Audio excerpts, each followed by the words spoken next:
Hello everyone, in this video we are going to understand how port mapping works in Kubernetes pods step by step in a very practical way. Okay, most people get confused why a pod IP works but browser access does not. Why? Because Kubernetes does not work like a Docker port mapping. So today we will clearly see what containerPort actually does, how traffic flows inside the pod, why pod IPs works, and what is missing to access it externally. Since this is a core Kubernetes concept, understanding this will remove many pain points, especially when we are working with the services later. Okay, so the basic concept is, first let me set the expectations. In Docker, while doing the port mapping, we can execute docker run space -p host port container port, then the image name we have given. Okay, here host port is directly mapped to the container port. However, in Kubernetes, there is no direct host to container port mapping at the pod level. That is where most confusions happens. In Kubernetes, pod expose ports, service maps the ports, external access comes later. Okay, so that is where basically Kubernetes separates the responsibilities. When coming to the code, so I have captured the code for NGINX pod. So here if you can see API version, so this tells Kubernetes which API versions to use. That means pod belongs to core v1 API version. And then kind, so this clearly says we are creating a pod, not a deployment or not a service or not a demand set. Since for learning port behavior, pod is the best starting point. Okay, and then we'll see here metadata section. So here the name, logic name of the pod, which is NGINX port, and labels. See, the labels part we'll discuss later, so which is very much important to identify the objects. Okay, so we'll see it later actually in the while doing that service selections. Then coming to the spec section, this is where we define what runs inside the pod. And coming to the container block, a pod can run one or more containers.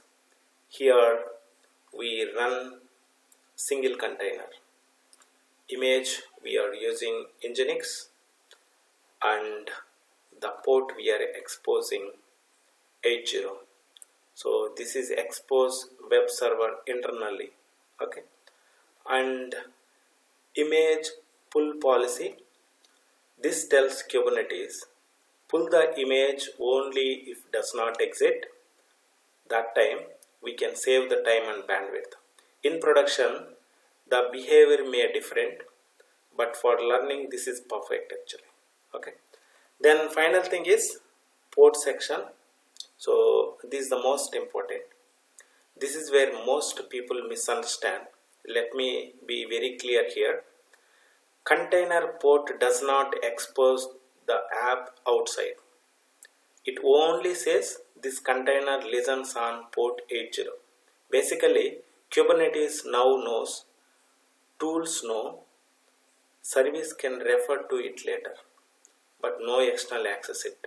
Okay, so this is where maybe beginners stop and get confused. Now let me go to that practical session. See here NGINX code. So this is the code we just now discussed, and let me execute this. kubectl apply -f nginx.yaml, kubectl get pods, and kubectl get pods -watch. See, it's trying to creating now it is running. Okay, and then so W means here watch. So then we can do for the describe kubectl describe pod. The pod name is port mapping. Okay, see, this is the events happen. So just it will pull the NGINX image and it creating the container and started the container.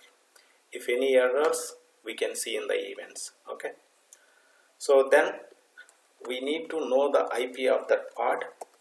kubectl get pods -o wide. It will give the IP of the pod. Okay, so this is the IP of the pod internally to access the cluster network. Okay, so for this we can use curl-v. We can give the IP and we expose the port is 80.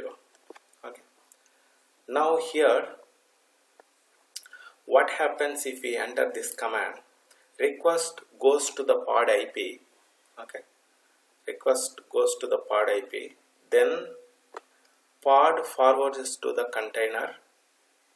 container responses on the port 80.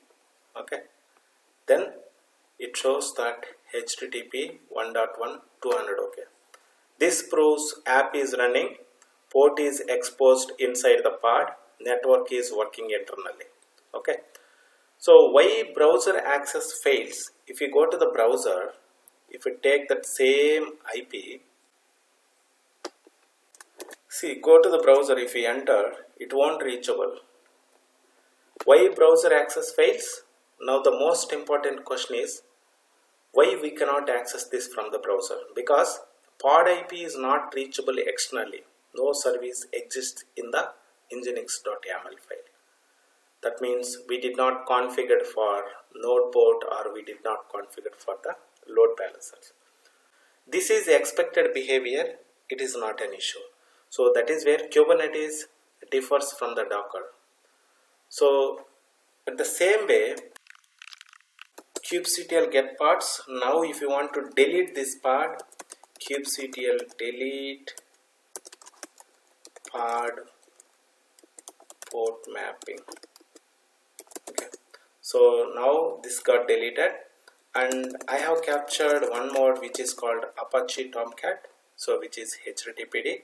This also see here API version kind we mentioned as a pod object and metadata.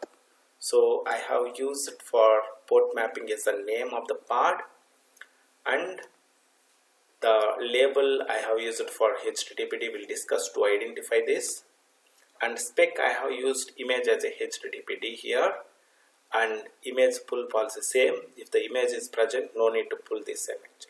Then container port is 80. And if you go to that HTTPD, I am going to change the pod name here. Here I am putting HTTPD. Okay, then save the code. Again kubectl apply -f httpd.yaml, kubectl get pods, and kubectl get pods -w watch. It is creating and it's running.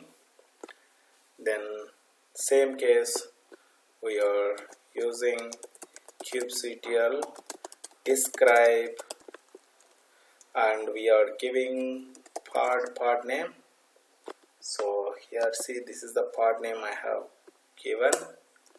Now you can see in the events there is no issue. It pulling the HTTPD image. Once the pull is done, created the container, started the container. Then after that, kubectl get pods -o wide. It will give the pod IP. Take this pod IP, curl-v, give the pod IP colon, what port we exposed, 80. Now see again same case, it will trying to connect to that IP, and that pod will be send that request to the container, and that container will give the connection is okay 200. Okay, so this is how this will work. And then even if we can go to that http.yaml, if you can see the port is we map to the 80. Okay, so then coming to the final understanding, let me summarize this simple way. So container port is internal container awareness. Okay, pod IP access, internal cluster access actually. External access we used to require for the service. So today we did not do the full port mapping. We only exposed the port inside the pod actually. So this step 1, and in the next step will be we can discuss about service parts. So where we can in the services like cluster IP, node port, load balancer, external IP, we will discuss that is later actually. So that is where actual port mapping happens actually. So if this video helped for you to clear understanding of pod port mapping behavior, could you please like, share and subscribe. In the next video we will connect this pod using service and see the real external access. Okay, so this is where Kubernetes networking really becomes a powerful. So I will share the code and you guys can go through this. If any doubts, could you please comment in my channel. Thanks for watching.